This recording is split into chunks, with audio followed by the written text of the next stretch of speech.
Hello everyone, welcome to my YouTube channel. आज का हमारा टॉपिक है माइटोकॉन्ड्रिया। माइटोकॉन्ड्रिया जो है वो सेल का एक ऑर्गेनल होता है, स्मॉल ऑर्गन होता है। जब भी सेल को ज़रूरत होती है, कोई भी फंक्शन परफॉर्म करना होता है, तब क्या होता है, उसको एनर्जी की ज़रूरत होती है। तब वो जो एनर्जी होती है वो सेल को माइटोकॉन्ड्रिया से ही मिलती है। तो हम जानते हैं कि हमारा जो बॉडी होता है, ह्यूमन बॉडी, वो बहुत सारी सेल से मिलके बना होता है। तो हमारी सेल को बहुत सारे फंक्शन परफॉर्म करने होते हैं, बहुत सारे वाइटल एक्टिविटी परफॉर्म करनी होती है। तो उस एक्टिविटी के लिए एनर्जी लगती है, तो एनर्जी की ज़रूरत पड़ती है और सेल वो एनर्जी लेता है हमारी माइटोकॉन्ड्रिया से। तो मोस्ट ऑफ द एनर्जी जो होता है सेल, वो माइटोकॉन्ड्रिया से ही लेता है।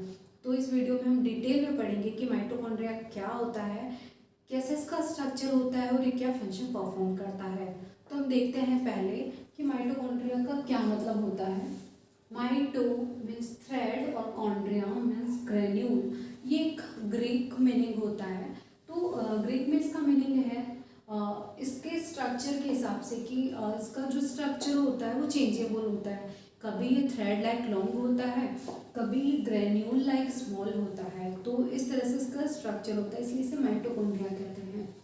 नाउ हम देखते हैं कि सेल के अंदर अगर बहुत सारे माइटोकॉन्ड्रिया प्रेजेंट हो, बहुत सारे नंबर में हो, प्लूरल में हो, तब इसे माइटोकॉन्ड्रिया कहते हैं। और अगर हम एक सिंगल माइटोकॉन्ड्रिया की बात करें, सिंगुलर में अगर ये प्रेजेंट है, तो इसे माइटोकॉन्ड्रियन कहते हैं।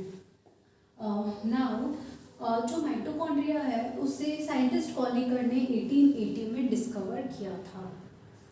नाउ माइटोकॉन्ड्रिया है उसे power house of the cell या power plant of the cell भी कहते हैं। हम जानते हैं कि हमारे बॉडी को बहुत सारे फंक्शन परफॉर्म करने होते हैं, वाइटल एक्टिविटीज़ परफॉर्म करनी होती हैं। तो सेल को बहुत सारी एनर्जी की ज़रूरत होती है और ये एनर्जी जो होती है वो माइटोकॉन्ड्रिया से ही मिलती है। माइटोकॉन्ड्रिया एनर्जी को प्रोड्यूस भी करता है, स्टोर भी करता है और ये सेल को एनर्जी प्रोवाइड भी कराता है। तो इसलिए इसे power house of the cell और power plant of the cell भी कहते हैं। Now it produce 90% of cell energy in the form of ATP। तो 90% सेल एनर्जी जो होती है वो ATP की फॉर्म में ही प्रोड्यूस करता है। तो यही मतलब इसका कि जो माइटोकॉन्ड्रिया है वो 90% सेल एनर्जी जो होता है वो ATP की फॉर्म में प्रोड्यूस करता है।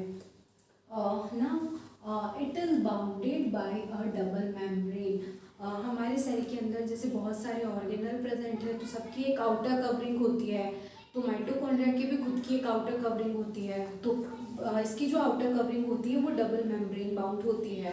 तो जो इसकी आउटर कवरिंग है, तो आउटर वाली जो लेयर होती है उसको आउटर मेम्ब्रेन कहते हैं और इनर वाली जो मेम्ब्रेन होती है उससे इनर मेम्ब्रेन कहते हैं।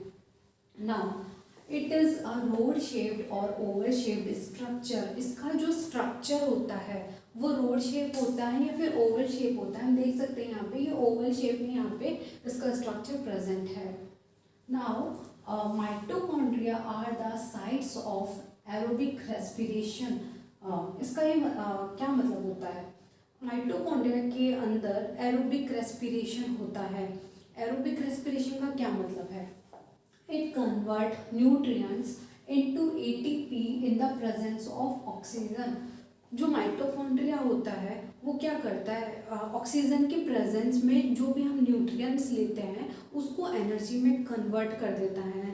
मतलब कि हम जो भी खाते हैं, हम कार्बोहाइड्रेट लेते हैं, प्रोटीन लेते हैं, फैट लेते हैं, तो जितने भी हम न्यूट्रिएंट्स लेते हैं तो उसको ये ATP के फॉर्म में कन्वर्ट कर देता है, ये एनर्जी में कन्वर्ट कर देता है in the presence of oxygen, oxygen के प्रेजेंस में। इसलिए इसे एरोबिक रेस्पिरेशन कहते हैं। जो एरोबिक रेस्पिरेशन होता है वहाँ पे क्या होता है कि एरोबिक रेस्पिरेशन में माइटोकॉन्ड्रिया के अंदर ही प्रेजेंट होना जरूरी है और ये माइटोकॉन्ड्रिया के अंदर होता है और in the presence of oxygen होता है। तो ऑक्सीजन के प्रेजेंस में ही होता है, इसलिए इसे एरोबिक रेस्पिरेशन कहते हैं। मगर अगर कुछ सेल्स ऐसे हो जहाँ पे ऑक्सीजन प्रेजेंट नहीं हो या माइटोकॉन्ड्रिया प्रेजेंट नहीं हो, तो वहाँ पे क्या होता है एनएरोबिक रेस्पिरेशन। तो एरोबिक रेस्पिरेशन और एनएरोबिक रेस्पिरेशन दोनों अलग डिफरेंट प्रोसेस होती है। Now Mitochondria also contain DNA as their own genetic material. Mitochondria के खुद के पास अपना एक इंडिपेंडेंट डीएनए होता है। तो जो न्यूक्लियस होता है उसके पास डीएनए प्रेजेंट होता है, और सेल में न्यूक्लियस के अलावा एक माइटोकॉन्ड्रिया में अपना एक डीएनए प्रेजेंट होता है।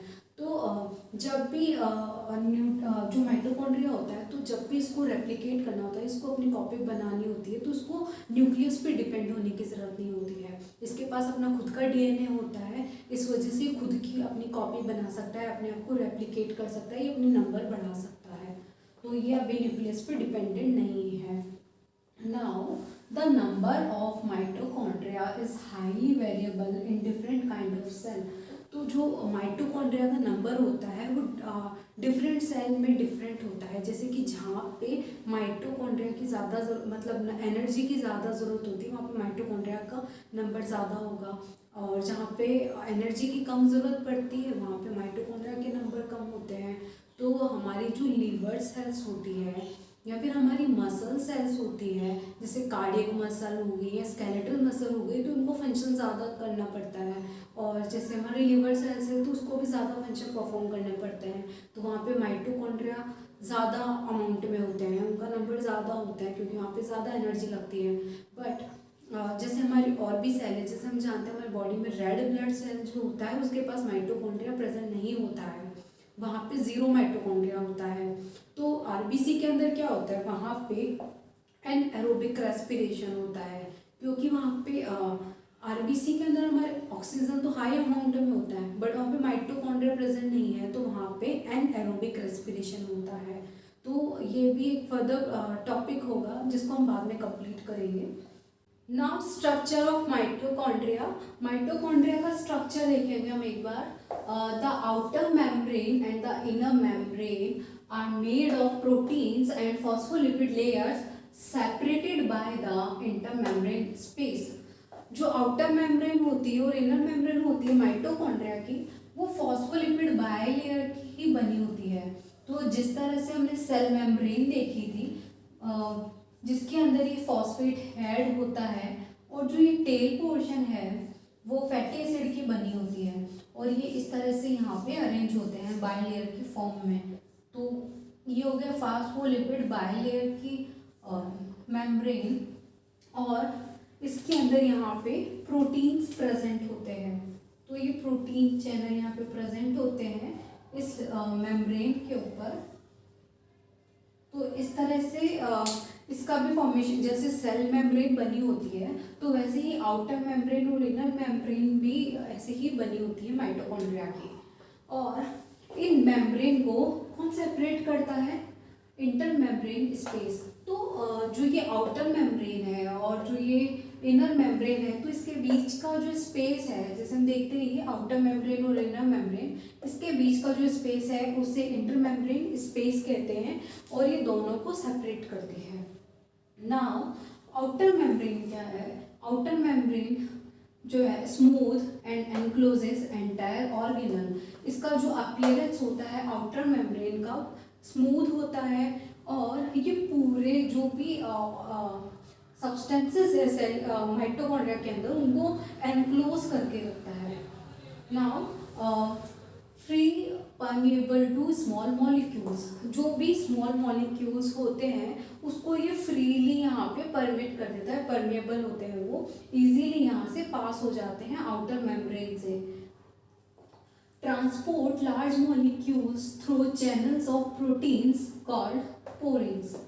बट जो लार्ज मॉलिक्यूल्स होते हैं वो कैसे ट्रांसपोर्ट होते हैं, थ्रू चैनल्स ऑफ प्रोटीन्स। तो जो चैनल ऑफ प्रोटीन होते हैं, जैसे हमने देखा ये मेम्ब्रेन है, वहाँ पे जो प्रोटीन है तो ये प्रोटीन का ये चैनल बनाता है, ये चैनल बनाता है या टनल बनाता है। तो एक तरह का टनल होता है जो कि लार्ज सब्सटेंसेस को अंदर आने देता है। तो इन प्रोटीन्स को, चैनल ऑफ प्रोटीन्स को पोरिंग्स बोलते हैं। तो ये आउटर मेम्ब्रेन में भी इस तरह से चैनल प्रेजेंट होता है और इनर मेम्ब्रेन में भी प्रेजेंट होता है। Now inner membrane folded in the form of shelf-like inward projections called cristae. तो हम देखते हैं ये जो इनर मेम्ब्रेन है वो अंदर की तरफ इनवर्ड एक प्रोजेक्शन बना रही है। तो जो इनवर्ड प्रोजेक्शंस है, तो इन प्रोजेक्शंस को या फोल्ड को क्रिस्टे कहते हैं। अगर एक सिंगुलर है, एक सिंगल फोल्ड है तो उसको क्रिस्टा कहते हैं, और अगर बहुत सारे क्रिस्टा हैं उनको क्रिस्टे कहते हैं। तो ये इनवर्ड प्रोजेक्शन जो है वो क्रिस्टे होते हैं। तो ये क्रिस्टे या फोल्डिंग क्यों होती है, मतलब अगर ये फोल्डिंग होगी तो क्या होगा, ये अगर फोल्डिंग होती है इनर मेम्ब्रेन तो क्या होता है, ये सरफेस एरिया को इंक्रीज कर देती है। तो जैसे ये अंदर की तरफ फोल्ड हो गया तो इसने क्या किया, अंदर के सरफेस एरिया को इंक्रीज कर दिया। तो सरफेस एरिया इंक्रीज करने से क्या होता है, अगर जितना ज़्यादा सरफेस एरिया इंक्रीज होगा उतने ही ज़्यादा एनर्जी प्रोड्यूस होगी। तो जो इंक्रीज सरफेस एरिया क्या करता है, add in the production of ATP. ये प्रोडक्शन मतलब जो एटीपी के प्रोडक्शन में हेल्प करता है। तो जितना ज़्यादा सरफेस एरिया होगा, अगर इसमें ज़्यादा सरफेस एरिया ज़्यादा होगा तो एनर्जी भी ज़्यादा प्रोड्यूस होगी। Now strictly permeable only to oxygen and ATP molecules. जो ये इनर मेम्ब्रेन होती है उसके ऊपर जो प्रोटीन चैनल्स होते हैं वो स्ट्रिक्टली परमेएबल होते हैं। जैसे इनर मेम्ब्रेन के अगर ये चैनल प्रोटीन है तो ये स्ट्रिक्टली परमेएबल है, ये सब सब्सटेंसेस को अंदर नहीं आने देते हैं, सेल मेम्ब्रेन के अंदर नहीं आने देते हैं। ये सिर्फ कुछ ही सब्सटेंसेस को जो कि नेसेसरी है, एसेंशियल है, जो कि एटीपी की सिंथेसिस करता है, जो एनर्जी को सिंथेसिस करने में हेल्प करता है, उन्हीं मॉलिक्यूल्स को ये अंदर आने देते हैं, उन्हीं सब्सटेंसेस को ये परमिट करते हैं। तो किसको करती है, ऑक्सीजन को। ये जो एटीपी मॉलिक्यूल्स हैं जो एनर्जी प्रोड्यूस करने में हेल्प करते हैं, उन्हीं मॉलिक्यूल्स को ये इसके प्रोटीन चैनल के थ्रू ये अंदर आने देते हैं। वरना ये जो प्रोटीन चैनल होता है वो इनर मेम्ब्रेन के ऊपर जो प्रोटीन चैनल होता है वो एक गार्ड की तरह काम करता है। तो ये बहुत स्ट्रिक्ट होता है, ये सभी सब्सटेंसेस को अंदर नहीं आने देता है। नाउ मैट्रिक्स क्या होता है, एक विस्कस फ्लूइड है, जेल लाइक फ्लूइड। जो फ्लूइड होता है यहाँ पे माइटोकॉन्ड्रिया के अंदर, जो इनर मेम्ब्रेन है उसने फोल्ड से या एनक्लोज कर रखा है एक फ्लूइड को। तो यहाँ पे थिक फ्लूइड प्रेजेंट होता है, तो उस थिक फ्लूइड को मैट्रिक्स कहते हैं। और मैट्रिक्स के अंदर ही जो भी सब्सटेंसेस होते हैं वो यहाँ पे प्रेजेंट होते हैं। तो ये थिक फ्लूइड है मैट्रिक्स।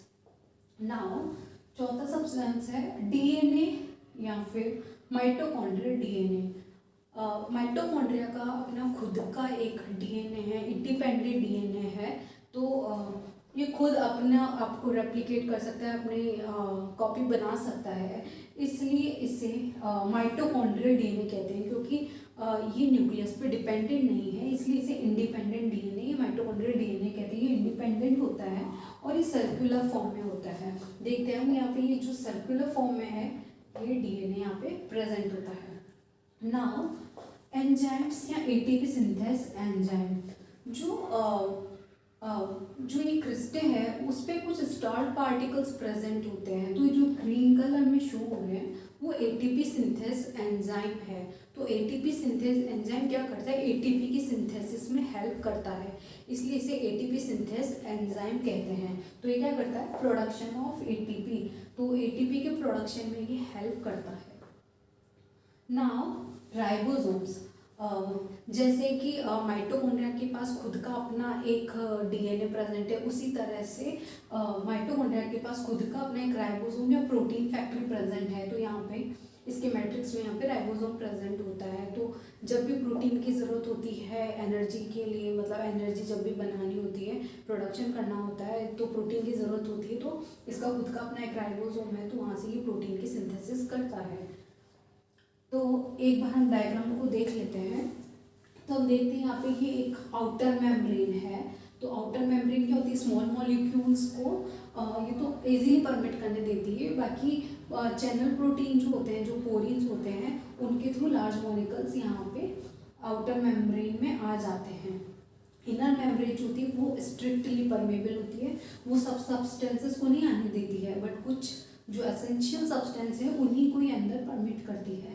और जो थिक फ्लूइड प्रेजेंट होता है वो उसे मैट्रिक्स कहते हैं। और जो ये फोल्ड लाइक स्ट्रक्चर है जो कि सरफेस एरिया को इंक्रीज करता है उसको बोलते हैं क्रिस्टे या फोल्ड क्रिस्टे बोलते हैं। और यहाँ पे क्रिस्टे पे यहाँ पे कुछ स्टाउट पार्टिकल्स या एंजाइम प्रेजेंट होते हैं जिसे एटीपी सिंथेसिस एंजाइम बोलते हैं, जो क्या करता है एटीपी की सिंथेसिस में हेल्प करता है। और इसी स्ट्रक्चर के यहाँ पे डीएनए प्रेजेंट होता है। तो माइटोकॉन्ड्रिया का खुद का अपना एक डीएनए है जो कि ज़रूरी होता है कि ये माइटोकॉन्ड्रिया जब अपने नंबर बढ़ाती है खुद को रेप्लिकेट करता है उसके लिए यहाँ पे ये अपना खुद का एक इंडिपेंडेंट डीएनए है। और यहाँ पे राइबोसोम प्रेजेंट है जो कि खुद की अपनी प्रोटीन फैक्ट्री जो प्रोटीन का सिंथेसिस करता है। और आउटर मेम्ब्रेन और इनर मेम्ब्रेन को जो यहाँ पे सेपरेट करता है उसको इंटरमेम्ब्रेन स्पेस कहते हैं।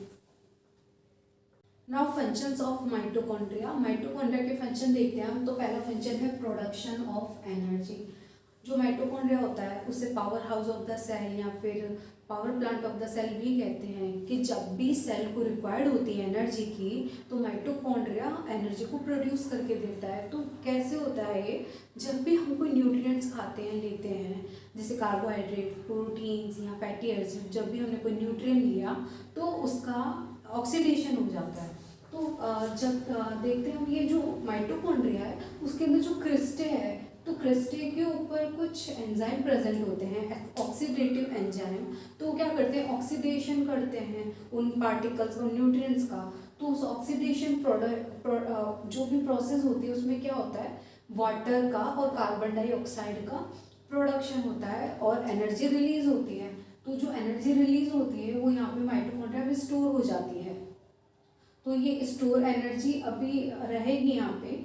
तो इसका स्टोर जो एनर्जी होती है वो बाद में यूटिलाइज होती है। कब यूटिलाइज होती है तो इसका जो दूसरा फंक्शन है वो है सिंथेसिस ऑफ एटीपी। तो एटीपी के सिंथेसिस में ये यूटिलाइज होती है जो भी स्टोर्ड एनर्जी थी। तो मान लो यहाँ पे जो स्टोर्ड एनर्जी है माइटोकॉन्ड्रिया में तो यहाँ पे क्रिस्टे के ऊपर कुछ कंपोनेंट्स होते हैं इलेक्ट्रॉन ट्रांसपोर्ट चेन के। तो जैसे रेस्पिरेटरी चेन या इलेक्ट्रॉन ट्रांसपोर्ट चेन जो है ये एक प्रोसेस है जिसमें क्या होता है सिंथेसिस होता है एटीपी का। तो इस प्रोसेस को हम स्टेप बाय स्टेप पढ़ेंगे अगले वीडियो में।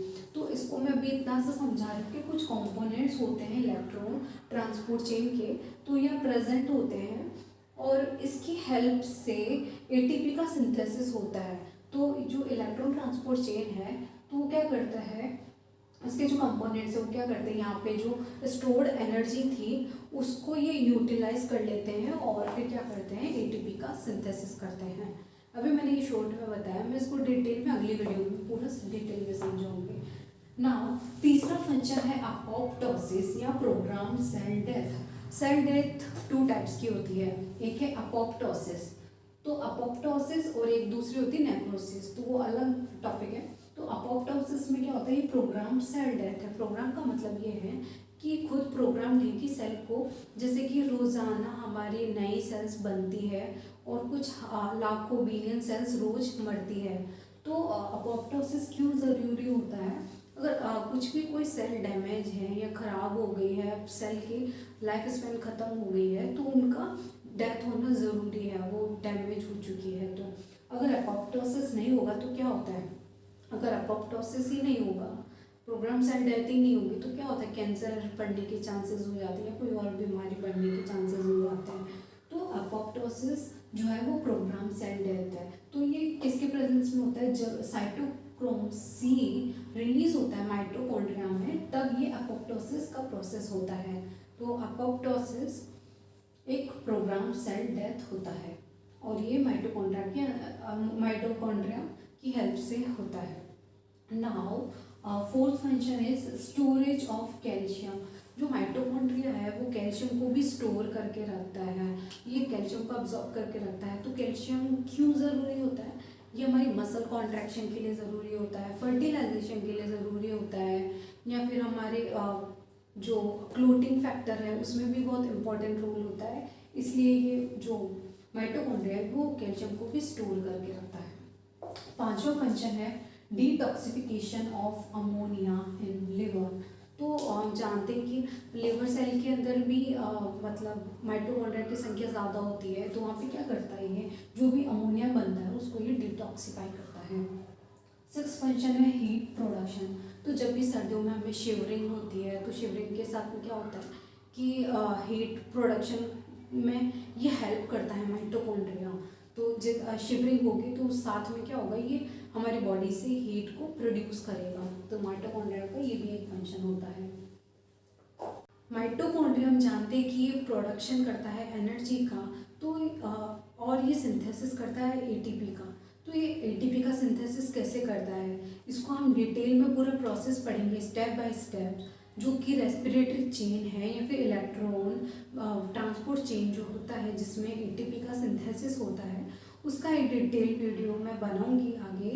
बट आगे इसको समझने के लिए प्लीज़ चैनल को सब्सक्राइब करें, वीडियो को लाइक करें और अपने फैमिली फ्रेंड्स रिलेटिव्स के साथ शेयर करें। Thank you for watching.